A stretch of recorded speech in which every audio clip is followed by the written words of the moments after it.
Hello everyone, welcome to our channel current on affairs. तो आज हम 20 फरवरी के करंट अफेयर डिस्कस करेंगे और उससे पहले कल के करंट अफेयर का क्विक रिवीजन लेंगे।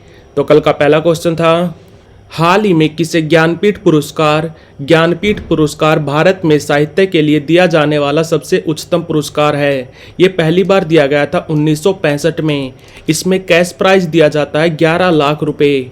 और इसको कौन सी संस्था देती है? तो संस्था का नाम है भारतीय ज्ञानपीठ। तो ज्ञानपीठ पुरस्कार 2023 किसको दिया गया? ये दिया गया दो साहित्यकारों को। गुलजार उर्दू भाषा के जाने माने शायर हैं और फिल्मी गीतकार हैं, और दूसरे हैं जगत गुरु रामभद्राचार्य। ये अभी तुलसी पीठ में पीठाधीश हैं। तुलसी पीठ कहाँ पर है? ये है चित्रकूट में। चित्रकूट है मध्य प्रदेश में। हाल ही में इसरो ने मौसम उपग्रह लॉन्च किया है। इस उपग्रह का नाम क्या है? उपग्रह का नाम है इनसैट 3DS। और रॉकेट कौन सा यूज किया गया? तो रॉकेट का नाम है GSLV। और ये कहाँ से लॉन्च किया गया? ये किया गया सतीश धवन स्पेस सेंटर से, जो है श्रीहरिकोटा आंध्र प्रदेश में। हाल ही में पीएम मोदी ने लचित बारफुकन अहोम राजवंश के कमांडर थे। इनकी 125 फुट की प्रतिमा का अनावरण असम में कहाँ किया गया? ये किया गया जोरहाट में। हाल ही में प्रधानमंत्री मोदी ने महाभारत थीम पर आधारित ज्योतिसर अनुभव सेंटर यानी कि ज्योतिसर एक्सपीरियंस सेंटर का उद्घाटन कहाँ पर किया? ज्योतिसर एक जगह है जहाँ पे श्री कृष्ण भगवान ने अर्जुन को गीता का पाठ दिया था। ज्योतिसर ये हरियाणा के कुरुक्षेत्र जिले में है। हाल ही में समलैंगिक विवाह यानी कि सेम सेक्स मैरिज को अनुमति देने वाला पहला ऑर्थोडॉक्स क्रिश्चियन देश कौन सा बन गया है? ये बन गया है ग्रीस। ग्रीस की कैपिटल है एथेंस। एथेंस में हुए थे पहले समर ओलंपिक। साल था 1896। और अगर आपसे पूछे विश्व का पहला देश कौन सा था जिसने सेम सेक्स मैरिज को लीगल किया था? वो था नीदरलैंड। नीदरलैंड पहला देश था जिसने सेम सेक्स मैरिज को लीगल किया था। साल था 2001। और एशिया का एकमात्र देश जिसने सेम सेक्स मैरिज को लीगल कर रखा है वो है ताइवान। एशिया का एकमात्र देश ताइवान है जिसने सेम सेक्स मैरिज को लीगल कर रखा है। हाल ही में इंजीनियर्स इंडिया लिमिटेड यानी कि EIL ने अनुसंधान यानी कि रिसर्च, नवाचार यानी कि इनोवेशन को बढ़ावा देने के लिए किस IIT के साथ समझौता किया है? तो ये किया है IIT रुड़की के साथ। हाल ही में किसे इंटरनेशनल कोर्ट ऑफ जस्टिस का नया अध्यक्ष चुना गया? ये चुना गया नवाब सलाम को। इनका संबंध है लेबनान से। और बात करें अगर इंटरनेशनल कोर्ट ऑफ जस्टिस की, तो ये बना था 1945 में। ये कहाँ पर है? तो ये है द हेग शहर में। द हेग है नीदरलैंड में। और द हेग में ही है international criminal court. International criminal court भी है द हेग में। हाल ही में 3 दिवसीय नागी पक्षी महोत्सव किस राज्य में शुरू हुआ? ये हुआ बिहार में। बिहार के CM कौन है? वो है नीतीश कुमार। और अभी यहाँ पे 2 डिप्टी CM बनाए गए हैं। एक का नाम है सम्राट चौधरी, दूसरे हैं विजय कुमार सिन्हा। और यहाँ पे राज्यपाल कौन है? वो है राजेंद्र अरलेकर। और बिहार में एक नेशनल पार्क भी है। बिहार में एक नेशनल पार्क है जिसका नाम है वाल्मीकि नेशनल पार्क। हाल ही में 100% हर घर जल योजना हासिल करने वाला पहला पूर्वोत्तर का राज्य कौन सा बन गया है? ये बन गया है अरुणाचल प्रदेश। हर घर जल योजना इसको लॉन्च किया था जल शक्ति मंत्रालय ने, हमारी मिनिस्ट्री ऑफ जल शक्ति ने, जिसके अभी कैबिनेट मंत्री हैं गजेंद्र सिंह शेखावत। और ये योजना लॉन्च की गई थी 2019 में। तो बढ़ते हैं आज की वीडियो की तरफ। आज का पहला क्वेश्चन है, नासा और कौन सी स्पेस एजेंसी दुनिया का पहला लकड़ी से बना हुआ उपग्रह जिसका नाम है लिग्नोसैट प्रोब इसको लॉन्च करेगा? तो इसको लॉन्च करेगा नासा जाक्सा के साथ मिलकर। जापान की स्पेस एजेंसी है जिसका नाम है जापान एरोस्पेस एक्सप्लोरेशन एजेंसी, जो बनी थी 2003 में। और इस उपग्रह को बनाया है क्योटो यूनिवर्सिटी ने। क्योटो यूनिवर्सिटी है जापान में। और इसमें इसका साथ दिया है सुमितोमो फॉरेस्ट्री ने। ये कंपनी है जापान की। क्योटो यूनिवर्सिटी के शोधकर्ताओं और सुमितोमो फॉरेस्ट्री ने मिलकर बनाया है दुनिया का पहला लकड़ी से बना हुआ उपग्रह जिसका नाम है लिग्नोसैट प्रोब। और इसमें लकड़ी कौन से यूज की गई है? लकड़ी का नाम याद रखना आपको, मैग्नोलिया। मैग्नोलिया एक ट्री का नाम है जिसकी लकड़ी से बना है ये उपग्रह। ये लकड़ी दिख रही है आपको, ये लकड़ी ली गई है मैग्नोलिया ट्री से क्योंकि इसकी ड्यूरेबिलिटी बहुत ज़्यादा होती है। बात करें अगर नासा की, नासा यानी कि national aeronautics and space administration, NASA कब बनी थी? ये बनी थी 1958 में और हमारी इसरो बनी थी 1969 में। नासा के एडमिनिस्ट्रेटर कौन हैं? वो हैं बिल नेल्सन। और यूरोपियन स्पेस एजेंसी ये बनी थी 1975 में। और रूस की स्पेस एजेंसी जिसका नाम है रोसकोसमोस ये बनी थी 1992 में। तो दुनिया का पहला लकड़ी से बना हुआ उपग्रह जिसका नाम है लिग्नोसैट प्रोब, इसको लॉन्च करेगा नासा और जाक्सा मिलकर, जिसको डेवलप किया था क्योटो यूनिवर्सिटी के शोधकर्ताओं ने और सुमितोमो फॉरेस्ट्री ने। भारत का पहला देसी यानी कि इंडिजीनियस स्पाई सैटेलाइट, भारत का पहला स्पाई सैटेलाइट किस कंपनी द्वारा डेवलप किया गया है? इसको डेवलप किया है एक प्राइवेट कंपनी ने जिसका नाम है टाटा एडवांस सिस्टम लिमिटेड। इसको लॉन्च करेंगे हम अप्रैल में। कहाँ से? फ्लोरिडा से। और इसके लिए जो रॉकेट यूज किया जाएगा वो किया जाएगा स्पेस एक्स कंपनी का, स्पेस एक्स कंपनी का रॉकेट यूज किया जाएगा। और अभी थोड़े दिन पहले नॉर्थ कोरिया ने भी अपना स्पाई सैटेलाइट लॉन्च किया था जिसका नाम था मैलीगयोंग-1। मैलीगयोंग-1 नॉर्थ कोरिया के स्पाई सैटेलाइट का नाम था मैलीगयोंग-1। और इसी वजह से साउथ कोरिया को भी अपना सैटेलाइट यानी कि स्पाई सैटेलाइट छोड़ना पड़ा। इन्होंने अपना स्पाई सैटेलाइट छोड़ा था फैल्कन 9 रॉकेट की मदद से। फैल्कन 9 जो है स्पेस एक्स कंपनी का। स्पेस एक्स कंपनी बनी थी 2002 में। इसके फाउंडर थे एलन मस्क और हेडक्वार्टर इसका कैलिफोर्निया में। कैलिफोर्निया है अमेरिका में। और अभी Tata advance system company Bharat का पहला जासूसी उपग्रह छोड़ेगी स्पेस एक्स की मदद से।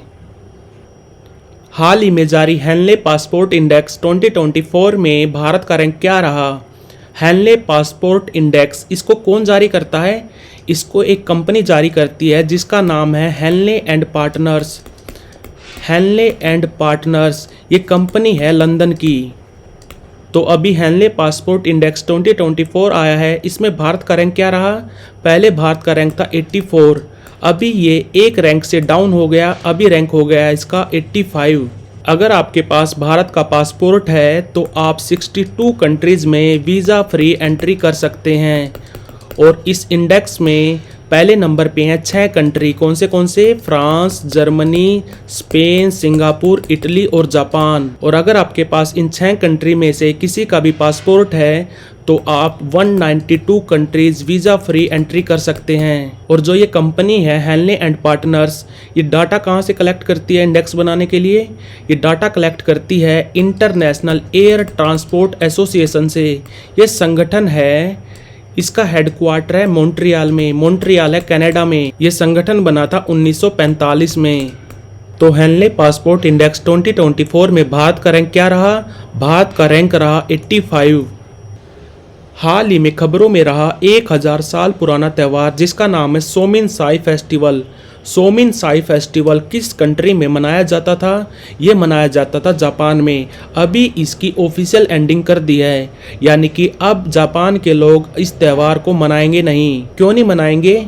आपको एक बात बताता हूँ। जापान की जो मीडियन एज है, जापान की मीडियन एज है अभी 49.1 ईयर। और भारत की कितनी है? भारत की है 28.2 ईयर। दुनिया में सबसे ज़्यादा मीडियन एज है जापान की, यानी कि जापान में जो बूढ़े आदमी हैं उनकी तादाद लगातार बढ़ रही है। जापान में जो बूढ़े आदमी हैं उनकी तादाद बढ़ रही है, जो युवा लोग हैं उनकी घट रही है, और जो बर्थ रेट होती है वो भी घट रही है। इसी वजह से यहाँ पे जो जीडीपी है वो भी लगातार घट रहा है। जीडीपी के मामले में पहले जापान तीसरे नंबर पे था, बट अभी इसका रैंक डाउन हो गया, अभी ये आ गया चौथे नंबर पे। तीसरे पे आ गया जर्मनी। जापान का जीडीपी अभी हो गया है 4300 बिलियन यूएस डॉलर। और भारत का कितना है? भारत का है 4112 बिलियन यूएस डॉलर। जापान में जो मीडियन एज है वो 0.1 ईयर है, जो कि बहुत ज़्यादा है, यानी कि वहाँ पे बूढ़े आदमियों की संख्या बहुत ज़्यादा है और जो युवा लोग हैं उनकी संख्या लगातार कम हो रही है। इसी वजह से देश का जीडीपी भी कम हो रहा है। और इस तरह के त्यौहार जैसे कि सोमिन साई त्यौहार इसमें फिजिकल एबिलिटी बहुत ज़्यादा होनी चाहिए, यानी कि शारीरिक क्षमता बहुत ज़्यादा होनी चाहिए। बट यहाँ पे अभी तो सारे बूढ़े लोग ही रह गए हैं, युवा लोगों की संख्या लगातार कम हो रही है। इसी वजह से सोमिनसाई त्यौहार को ऑफिशियली बंद कर दिया है जापान ने। और अगर आप जापान की डेमोग्राफी देखेंगे तो जापान में 65 साल से जो ज़्यादा के लोग हैं उनका प्रतिशत है 30%, जो कि बहुत ज़्यादा है। इसी वजह से जापान की जीडीपी भी लगातार डाउन होती जा रही है। हाल ही में भारत की पहली हेलीकॉप्टर आपातकालीन चिकित्सा सेवा यानी कि हेलीकॉप्टर इमरजेंसी मेडिकल सर्विस ये स्टार्ट कहाँ से हुई? ये स्टार्ट हुई उत्तराखंड से। उत्तराखंड में कहाँ से? एम्स ऋषिकेश से। एम्स ऋषिकेश के 150 किलोमीटर तक के दायरे में अगर आपको मेडिकल इमरजेंसी चाहिए या कोई रोड एक्सीडेंट हुआ है तो आप हेलीकॉप्टर इमरजेंसी मेडिकल सेवा का यूज़ कर सकते हैं। उत्तराखंड की बात करें तो यहाँ पे सीएम कौन है? तो वो है पुष्कर सिंह धामी, पार्टी है इनकी बीजेपी, और यहाँ पे राज्यपाल है गुरमीत सिंह। और उत्तराखंड की सरकार ने अभी थोड़े दिन पहले नशे के खिलाफ एक अभियान स्टार्ट किया था जिसका नाम था धामी अभियान। नशे के खिलाफ उत्तराखंड सरकार ने एक अभियान स्टार्ट किया था जिसका नाम था धामी अभियान। और उत्तराखंड में एक जगह है पिथौरागढ़। पिथौरागढ़ में क्या हुआ था? पिछले साल पिथौरागढ़ में भारत और नेपाल के बीच में एक्सरसाइज हुई थी जिसका नाम था सूर्य किरण एक्सरसाइज भी हुई थी पिछले साल पिथौरागढ़ में। तो भारत की पहली हेलीकॉप्टर इमरजेंसी मेडिकल सर्विस कहाँ से स्टार्ट हुई? तो ये स्टार्ट हुई उत्तराखंड में। उत्तराखंड में कहाँ से? एम्स ऋषिकेश से। हाल ही में भारतीय सेना ने कहाँ महिला कौशल विकास पहल की शुरुआत की? तो ये की मणिपुर में। मणिपुर की बात करें तो सीएम है यहाँ पे एन बिरेन, पार्टी है इनकी बीजेपी, और यहाँ पे राज्यपाल कौन है? तो वो है अनुसुई यूकेई। और अभी थोड़े दिन पहले मणिपुर की सरकार ने निमोनिया के खिलाफ एक अभियान स्टार्ट किया था, सांस अभियान स्टार्ट किया था मणिपुर की सरकार ने। और मणिपुर में अभी थोड़े दिन पहले एक उत्सव मनाया गया जिसका नाम था मेरा होचो गबा उत्सव को मनाया गया मणिपुर में। और बात करें अगर इंडियन आर्मी की यानी कि भारतीय सेना की, तो हम आर्मी डे मनाते हैं 15 जनवरी को। इस साल इसका ऑफिशियल सेलिब्रेशन हुआ था लखनऊ में। और हमारे चीफ ऑफ आर्मी स्टाफ कौन है? तो वो है मनोज पांडे। और हमारे सीडीएस कौन है? तो वो हैं अनिल चौहान।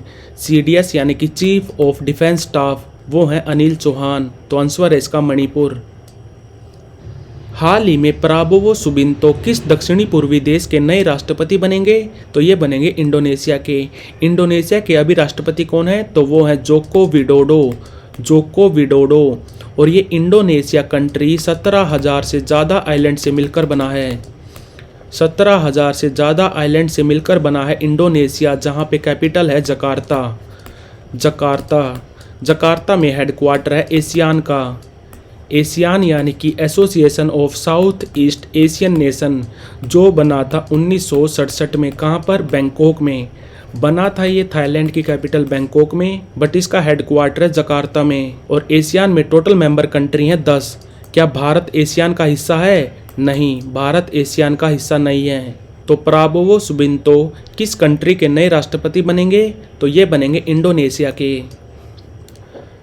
हाल ही में किस राज्य की सरकार ने छात्रों को मुफ्त पाठ्यक्रम प्रदान करने के लिए एडेक्स के साथ साझेदारी की है?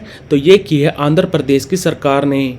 आंध्र प्रदेश की बात करें तो ये अभी थोड़े दिन पहले कृषि विपणन सुधारों में पहले नंबर पे रहा था। कृषि विपणन सुधारों में पहले नंबर पे रहा था आंध्र प्रदेश, जहाँ पे सीएम कौन है? तो वो है जगन मोहन रेड्डी। ये है जगन मोहन रेड्डी। और इनकी पार्टी कौन सी है? पार्टी का नाम है वाईएसआर कांग्रेस, जो बनी थी 2011 में। वाईएसआर मतलब युवा जन श्रमिक रायथू कांग्रेस पार्टी, जो बनी थी 2011 में। और इसको किसने बनाया था? इनको बनाया था जगन मोहन रेड्डी जी ने, जो है आंध्र प्रदेश के सीएम। और यहाँ पे राज्यपाल हैं अब्दुल नजीर, जो पहले सुप्रीम कोर्ट में जज भी रह चुके हैं। और अभी थोड़े दिन पहले वाईएसआर कांग्रेस को ज्वाइन किया था एक क्रिकेटर ने जिसका नाम था अंबाती रायडू ने थोड़े दिन पहले वाईएसआर कांग्रेस को ज्वाइन किया था। तो आंसर है इसका आंध्र प्रदेश। हाल ही में किसके सहयोग से सिक्किम सरकार ने सिक्किम इंस्पायर पहल की शुरुआत की है? तो सिक्किम इंस्पायर पहल की शुरुआत की है सिक्किम सरकार ने वर्ल्ड बैंक के साथ मिलकर। वर्ल्ड बैंक की बात करें तो ये बना था 1944 में, हेडक्वार्टर है वॉशिंगटन डीसी में। और अभी इसके प्रेसिडेंट कौन है, तो वो है भारतीय मूल के अजय बंगा। और अभी इसकी एमडी और सीएफओ कौन है, यानी कि chief financial officer world bank की एमडी और सीएफओ हैं अंशुला कांत। और बात करें अगर सिक्किम की, तो सिक्किम के सीएम कौन है, तो सीएम है प्रेम सिंह तमांग, जिनकी पार्टी है सिक्किम क्रांतिकारी मोर्चा। पार्टी का नाम याद रखना, सिक्किम क्रांतिकारी मोर्चा। और यहाँ पे राज्यपाल कौन है, तो वो है लक्ष्मण आचार्य। तो सिक्किम इंस्पायर पहल की शुरुआत की है सिक्किम सरकार ने वर्ल्ड बैंक के साथ मिलकर। तो like share subscribe. Thank you for watching current on affairs.